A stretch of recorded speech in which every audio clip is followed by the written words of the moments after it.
Assalamualaikum warahmatullahi wabarakatuh. Salam sejahtera untuk kita semuanya. Om Swastiastu. Nama budaya, salam Pancasila. Terima kasih atas kesempatan yang diberikan kepada saya selaku Kepala Badan Nasional Penanggulangan Terorisme untuk dapat memberikan sharing kepada mahasiswa-mahasiswi baru yang akan melaksanakan kegiatan program pengenalan kehidupan kampus bagi mahasiswa baru atau kegiatan PPKMB secara online untuk tahun akademik 2021-2022. Pada kesempatan ini saya akan membahas mengenai tema yang diberikan, yaitu tentang pencegahan dan penanggulangan intoleransi, radikalisme, dan terorisme.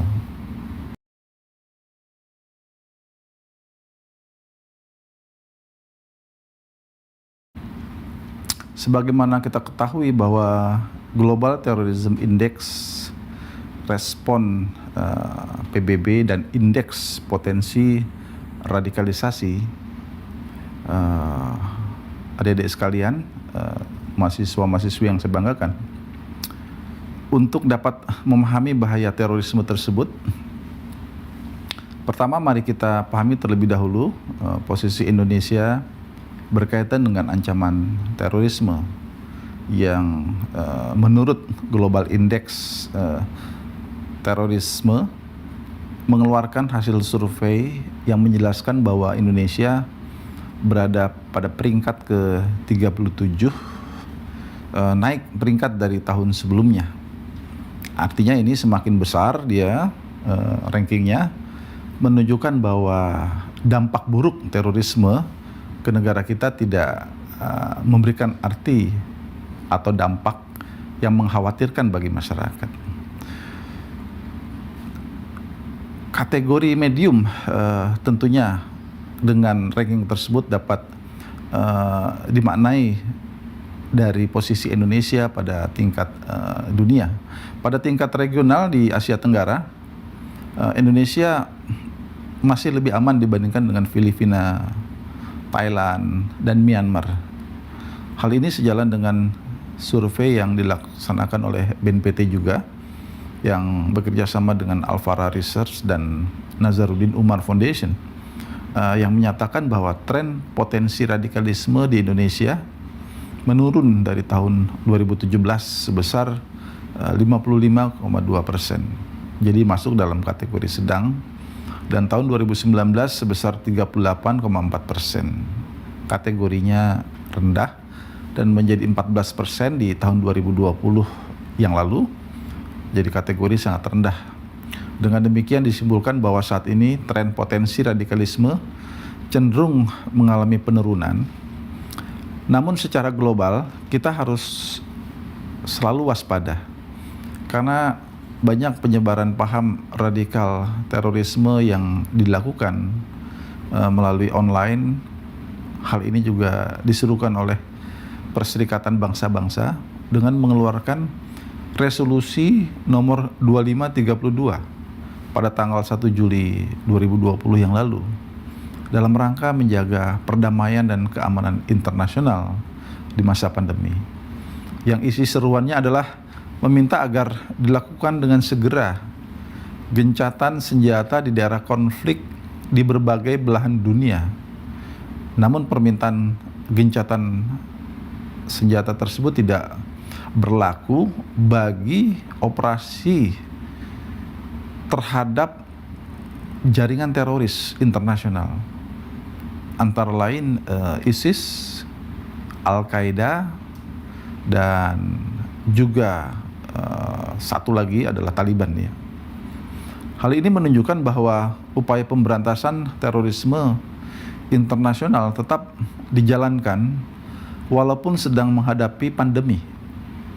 Selain itu, United Nations Counterterrorism Executive Directorate telah mengeluarkan policy paper mengenai ancaman terorisme dan ekstremisme berbasis kekerasan di masa pandemi, dengan mengingatkan negara-negara anggota PBB terkait dengan ancaman risiko jangka pendek dan jangka panjang terorisme di masa pandemi.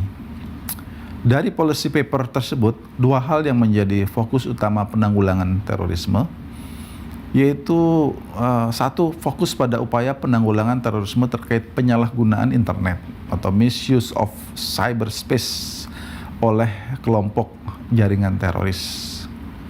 Dalam hal ini merupakan naratif yang dikumandangkan, disebarluaskan oleh jaringan teroris. Jadi ini sebuah propaganda.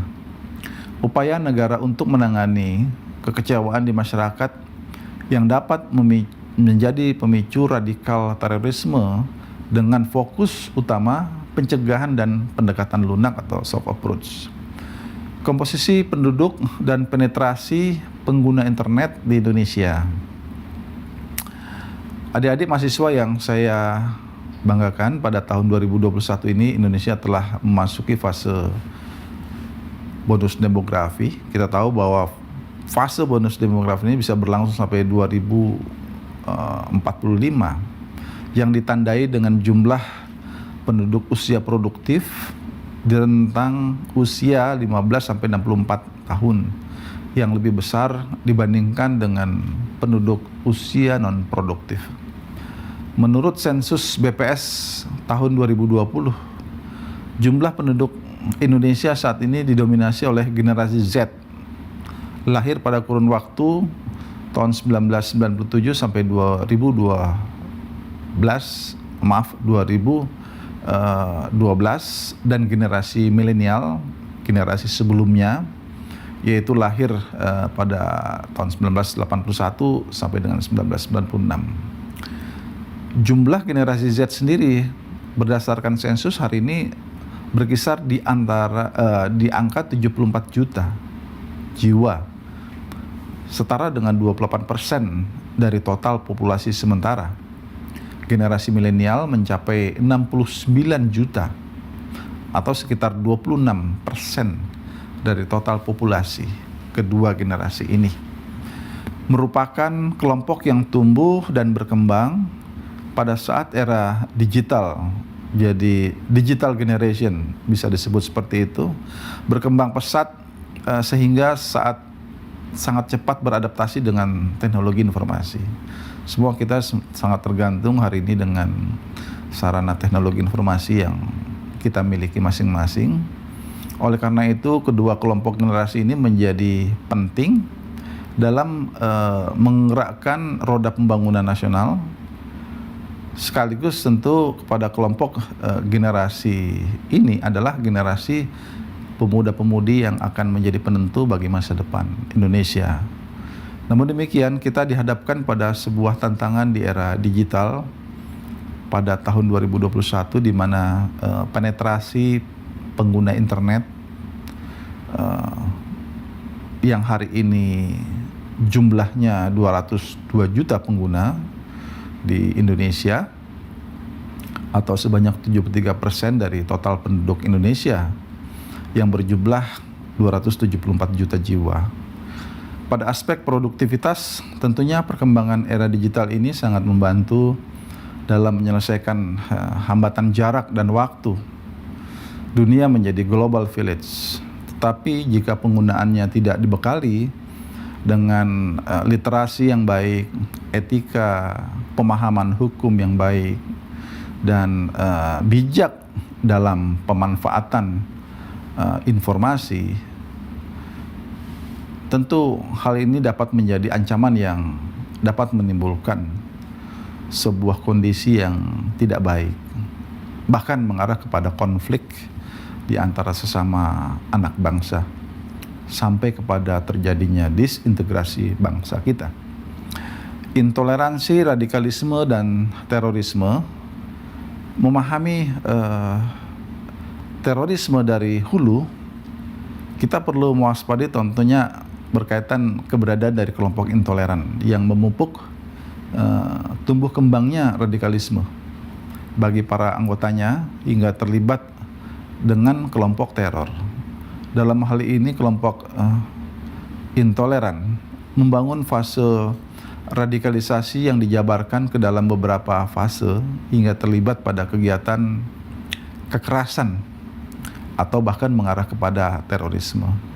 Jika mengacu pada hal tersebut, maka kelompok intoleran ini tidaklah secara langsung terafiliasi dengan kelompok teror, namun membentuk dan mempersiapkan individu yang membangun keterikatan dengan ideologi tertentu hingga kemudian dapat menumbuhkan fase radikalisasi dan mengglorifikasi kegiatan-kegiatan yang dapat menjadi katalisator bagi individu untuk bergabung dengan kelompok jaringan teror.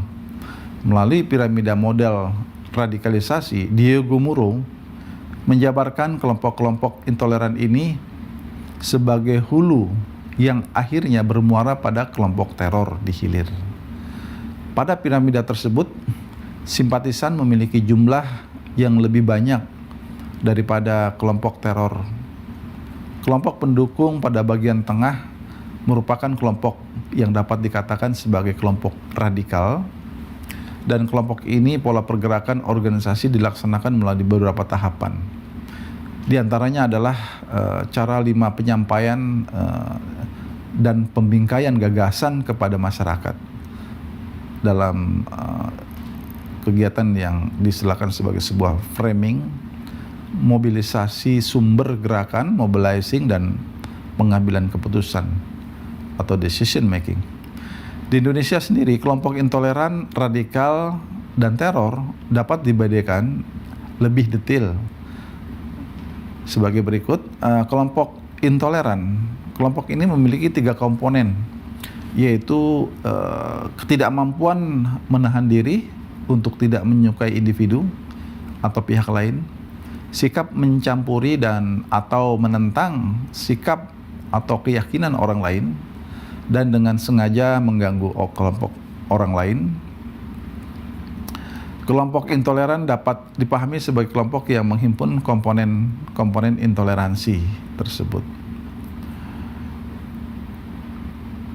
Diego Durgo menyebutkan bahwa pada tataran sympathizer, mereka setuju dengan penyebab yang menjadi landasan kelompok teror. Hanya saja mereka tidak menyetujui kekerasan yang dilakukan oleh para teroris. Jadi dia intoleran, tapi kekerasan yang dilakukan oleh jaringan teror, dia tidak menyukai hal tersebut. Kelompok radikal, kelompok ini ditandai dengan adanya tindakan kekerasan yang juga mendukung tindakan teror, baik secara material, finansial, dan juga support terhadap kelompok teror. Kelompok radikal memiliki peran penting dalam mendukung aktivitas teror. Pada kelompok ini, individu sudah pada fase radikalisasi dan menunggu adanya katalis event atau fenomena katalisator yang memantik individu sehingga akhirnya memutuskan untuk berbagi atau menggabungkan diri dengan kelompok teror. Jadi proses radikalisasi itulah yang tentunya kita sama-sama harus mewaspadai, terutama adalah para generasi muda. Oleh karena itu janganlah kita dengan mudah begitu percaya pemanfaatan atau informasi di dunia maya ini dengan menerima mentah-mentah begitu saja setiap informasi, apalagi ini berkaitan dengan ideologi kekerasan, terutama ideologi yang dikumandangkan, disampaikan oleh kelompok jaringan terorisme melalui dunia maya. Karena memang dengan angka jumlah yang signifikan dari generasi milenial dan generasi Z, sebagaimana yang saya uraikan tadi di atas, itu tentu menandai bahwa potensi pendukung terhadap jaringan teror ini sangat tinggi, terutama dari kalangan anak muda. Kelompok teror ditetapkan dengan mekanisme di negara kita ada satuan tugas yang disebut Satgas DTT-OT, Daftar Terduga Teroris dan Organisasi Teroris. sebagai individu dan korporasi yang secara langsung maupun tidak langsung diajukan oleh Polri. Jadi ada mekanisme terhadap individu maupun entitas yang memiliki atau telah dibuktikan atau belum dibuktikan, diketahui adalah merupakan jaringan atau terafiliasi dengan kelompok teror. Nah, oleh karena itu setiap proses penegakan hukum yang dilakukan di negara kita, di mana negara kita hari ini memiliki Undang-Undang Nomor 5 tahun 2018 tentang pemberantasan tindak pidana terorisme sebagai pembaruan dari undang-undang sebelumnya, yaitu Undang-Undang Nomor 15 tahun 2003 yang merupakan penguatan dari peraturan sebelumnya, yaitu Perpu Nomor 1 tahun 2002 pasca terjadinya bom Bali pada tahun 2002 yang lalu. Setelah mereka diproses secara hukum ataupun diperoleh sebuah informasi intelijen bahwa entitas maupun individu tertentu dapat dimasukkan dalam daftar terduga teroris dan organisasi teroris. Ini adalah sebagai upaya pencegahan untuk dirilis kepada publik, baik itu di tingkat domestik maupun global, sehingga masyarakat menyadari ada pihak-pihak tertentu yang harus diwaspadai. Hari ini cukup banyak hasil dari proses penegakan hukum yang kemudian memasukkan entitas dan individu di dalam daftar terduga teroris dan organisasi teroris tersebut. Jadi ini adalah sebuah proses dalam rangka memberikan akses kepada publik, sehingga tentunya publik menyadari, dan dengan adanya informasi tersebut kita harus terus sama-sama melakukan kolaborasi, kerjasama agar upaya-upaya penanggulangan terorisme ini dapat berjalan secara simultan, sinergi dengan kolaborasi, sehingga dapat menghasilkan sebuah kekuatan yang sangat maksimal bagi negara di dalam mengantisipasi kejahatan terorisme ini. Kejahatan terorisme yang diawali dengan suatu sikap radikalisme dan intoleran sebagaimana yang saya uraikan di atas. Pada umumnya hari ini kita di Indonesia khususnya diwarnai dengan propaganda dari kelompok jaringan teroris global yang terus mencoba memperoleh dukungan dari berbagai kalangan, utamanya dari generasi milenial dan generasi Z yang saya sampaikan. Karena propaganda seperti Al-Qaeda dan ISIS, di mana mereka adalah pengusung ideologi terorisme yang berindikasikan menyetujui kekerasan, anti kepada demokrasi, anti kepada konstitusi negara, bersifat menghalalkan segala cara, dan kemudian juga bisa mereka menyatakan bahwa kelompok yang tidak sejalan dengan mereka adalah sebagai yang mereka istilahkan sebagai kaum kafir, dan kemudian mereka perangi. Jadi ini adalah sebuah kondisi-kondisi karakteristik dari pengusung ideologi kekerasan, di mana yang kalau kita lihat juga memanfaatkan teks-teks dalam agama. Nah, kita harus waspada dengan kondisi seperti ini, karena tentunya ini dapat menjadi sebuah informasi yang menyesatkan generasi muda Indonesia.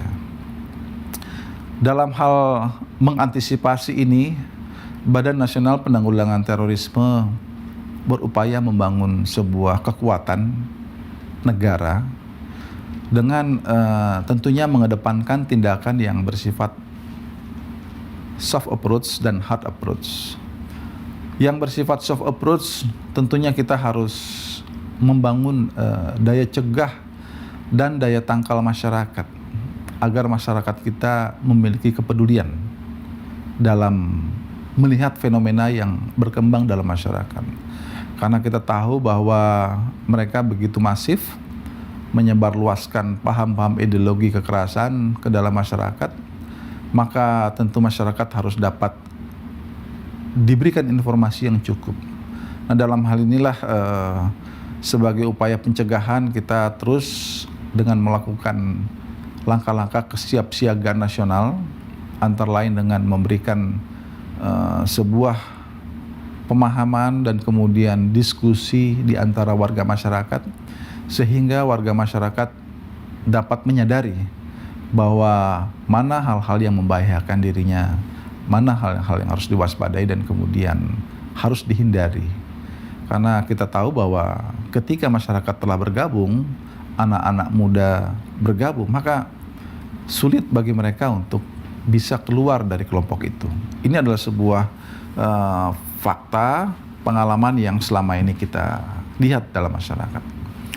Yang berikutnya tentu adalah sinergi di antara seluruh kementerian lembaga. Kita harus terus berupaya bersama-sama, karena kejahatan terorisme ini bisa masuk ke segenap elemen masyarakat kita, baik itu yang mereka berada dalam aparatur pemerintahan maupun dalam masyarakat, kelompok-kelompok entitas civil society. Makanya kita harus berupaya semua kementerian lembaga dan juga civil society kita bersatu padu agar upaya-upaya pencegahan bisa berjalan maksimal. Ini sudah terus kita lakukan dalam kegiatan-kegiatan yang tentunya dapat menjadi sebuah diskursus bagi semua elemen bangsa untuk menyadari tentang bahaya terorisme itu sendiri. Dalam hal mengantisipasi bahaya terorisme ini, dua hal yang terus harus kita perkuat di dalam negara kita, dan tentunya juga ini melibatkan seluruh kalangan generasi muda. Yang pertama, kita tentu harus terus mewaspadai, karena ideologi terorisme pasti bertentangan dengan paradigma nasional kita. Kita tahu paradigma nasional kita adalah sebagaimana yang tertuang dalam 4 konsensus nasional ketika awal bernegara. Yang pertama adalah konstitusi negara kita, Undang-Undang Dasar 1945. Yang kedua, Pancasila. Yang ketiga, Bhinneka Tunggal Ika. Dan keempat itu adalah Negara Kesatuan Republik Indonesia. Ideologi yang ditawarkan oleh jaringan terorisme pasti bertentangan dengan paradigma nasional kita, bertentangan dengan konsensus nasional. Oleh karena itu, kita harus pastikan bahwa apapun yang mereka tawarkan, jika bertentangan dengan hal-hal yang saya sampaikan tadi berkaitan 4 konsensus nasional, berarti itu adalah sesuatu kondisi yang tidak baik, merupakan ancaman bagi negara kita, merupakan nilai-nilai yang tidak layak untuk kita ikuti, karena pastinya mereka memiliki agenda-agenda tersendiri, dan bahkan agenda-agenda itu adalah agenda kekerasan, yaitu perbuatan teror. Kemudian dengan penguatan nilai-nilai kebangsaan, kita berharap bahwa semua generasi muda, termasuk generasi Z, generasi milenial, adalah generasi yang juga memahami tentang bangsanya sendiri. Kalau kita tidak menyadari tentang bangsa kita, maka ini adalah sesuatu yang membahayakan. Maka bukan tidak mungkin kita menjadi generasi yang disorientasi. Ketika kita disorientasi dan kemudian kita berpaling dengan isu-isu atau ideologi yang ditawarkan pihak lain yang bersifat transnasional ini, maka ini adalah sebuah kondisi yang bisa mengancam masa depan bangsa kita.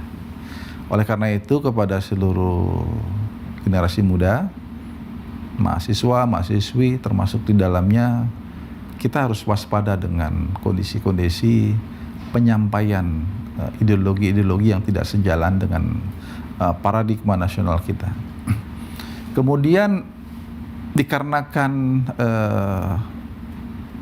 jaringan teror ini sering sekali, acap kali istilahnya, menggunakan teks agama di dalam propagandanya, maka kita harus senantiasa melakukan penguatan moderasi beragama. Nah, moderasi beragama ini tentu kita sebagai negara yang berdasarkan Pancasila, kita sangat mengedepankan sikap toleransi, sikap saling hormat menghormati di antara pemeluk agama lainnya, tidak mempertentangkan perbedaan agama di antara warga negara, bisa hidup berdampingan secara damai satu sama lainnya dan menghormati segala bentuk keyakinan dan keimanan yang dianut oleh warga negara walaupun itu berbeda. Ini adalah sesuatu yang tentunya dijamin oleh konstitusi negara kita, dan tentunya semangat bertoleransi dalam kehidupan beragama inilah merupakan sebuah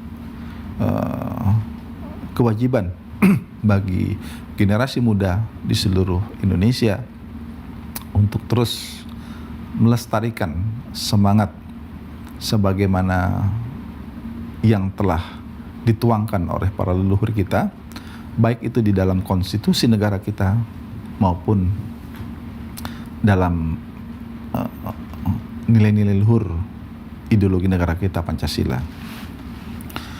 Badan Nasional Penanggulangan Terorisme terus ke depan akan tetap mengajak seluruh komponen bangsa untuk bersama-sama terus mewujudkan tujuan nasional kita. Yang pertama, tentu kita tahu bahwa tertuang di dalam mukadimah Undang-Undang Dasar Negara kita melindungi segenap tumpah darah dan bangsa Indonesia. Yang kedua adalah mencerdaskan kehidupan bangsa, memajukan kesejahteraan umum, dan kita bertekad turut serta mewujudkan perdamaian dunia.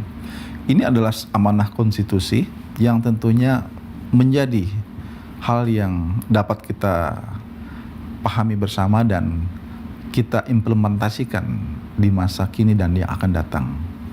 Itulah tentunya sebagai modal dasar kita sebagai bangsa Indonesia, yang tentunya apabila kita yakini nilai-nilai luhur tersebut akan menjadi modal besar bagi kita bangsa Indonesia untuk terus bergerak maju menjadi bangsa yang hebat, bangsa yang maju, bangsa yang tentunya memiliki karakteristik nilai budaya luhur bangsa kita, di mana kita memiliki semangat untuk hidup berdampingan secara damai, bergotong royong, tentunya untuk mewujudkan Indonesia yang harmoni.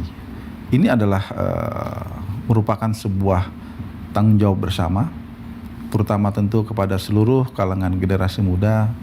Hendaklah terus kita waspada dengan segala bentuk nilai-nilai yang tidak sejalan dengan nilai-nilai luhur bangsa kita, dan kemudian tetaplah terus bertekad untuk menjadikan bangsa Indonesia menjadi bangsa yang hebat. Mahasiswa, mahasiswi berperan sangat besar di dalam mewujudkan masa depan Indonesia yang lebih hebat. Tentunya Indonesia juga berada di tangan mahasiswa-mahasiswi semuanya di masa yang akan datang. Oleh karena itu kami berkeyakinan bahwa dengan semangat mencintai nilai-nilai luhur bangsa kita, kemudian mengimplementasikan apa yang telah disampaikan tadi mengenai 4 konsensus nasional yang merupakan paradigma nasional kita, maka kita akan bisa menjadi bangsa yang hebat, selamat dari berbagai ancaman, bahaya yang tentunya setiap saat bisa menghampiri bangsa kita. Terima kasih, selamat belajar, sukses untuk Anda semuanya, dan jangan kecewakan orang tua Anda, jangan kecewakan tentunya seluruh kerabat sahabat Anda yang menanti Anda untuk menjadi orang yang hebat. Terima kasih. Wassalamualaikum warahmatullahi wabarakatuh. Om Santi Santi Santi Om.